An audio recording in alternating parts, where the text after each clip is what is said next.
Good day, our beloved panelists. I'm James Patrick S. Malabanan from BS Kako 4A, the CEO of Fiyaya. Feel it, love it. Fiyaya, a cherished treat from lively Western Visayas, is well known for its thin, flaky pastry traditional filled with ube and muscovado sugar.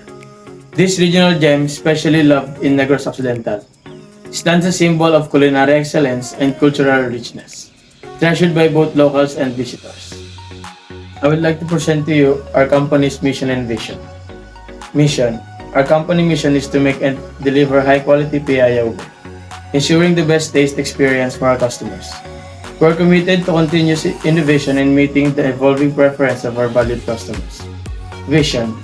Savor Western Visayas visions itself as the top producer of Piyaya ube in Batangas province, being a beloved part of celebrations and daily joys, and bringing people together through the delightful taste of our Piyaya ube.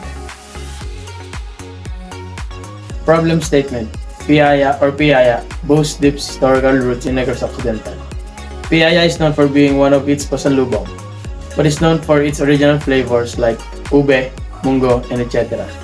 There's no exposure in the market because of different delicacies. Solution.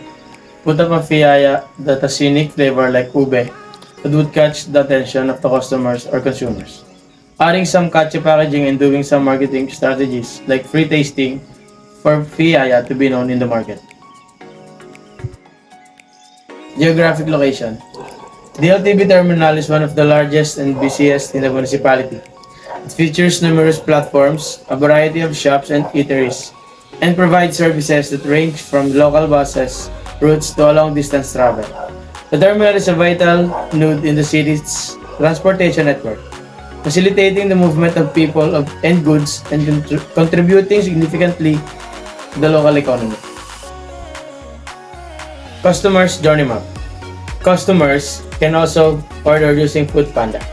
Customers can choose the size and flavor that best suits their needs when placing an order. The store takes both cash and e-cash payments, GCash and Maya. The product will be delivered in a takeaway box, which customers can bring as dainties or pasalubong. Feedback on the Piyaya service and overall branding may then be requested in order to further develop Piyaya. For the target market, masa to middle class. Considering that middle class and masa are classified as low to average wage earners. Respectively, our product is very affordable for them. This is based on economic status. Students. Students should pay special attention to those who are bringing snacks, as our product is ready to eat and has already been prepared. Additionally, has a longer shelf life for consumption. And lastly, our family, our parents. It is crucial that parents feed their families. Every day, one of the main worries is what to eat. Piyaya are therefore healthy because they are delicious, affordable, and pre-cooked. For our marketing plans and strategies, we have print ads, digitized promotion, interactive social media presence, and feedback generation. For our exterior design, as you can see the top and side view, we always make sure that our customers are comfortable in waiting for their orders.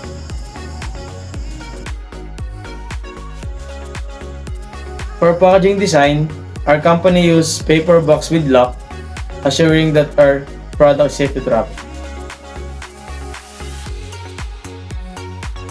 For the future plans, we heard you. Our company are planning to put stall extensions, wheels on the go, for the convenience of everyone. For our prototype, our company is planning to have cashier, fridge, multiple cabinets, stove, sinks, wall decoration, and especially fire exit. The monitor shows the direct and indirect materials, quantity, unit cost, and amount. We have all-purpose flour, sugar, skim milk, Bear Brand, condensed milk, and paper packaging. We come up with a markup price of 45%. After coming up for the 45%, it is 267.16. Note The cost of sales amount of 184.25 is good for 25 packs. Each pack contains 1 piece. Experience a birth of ube with every bite of piaya. The iconic Filipino pastry and perfectly blends tradition and taste. Our piaya offers a delightful combination of a crispy, flaky crust and a rich, sweet filling made from premium Muscovado sugar.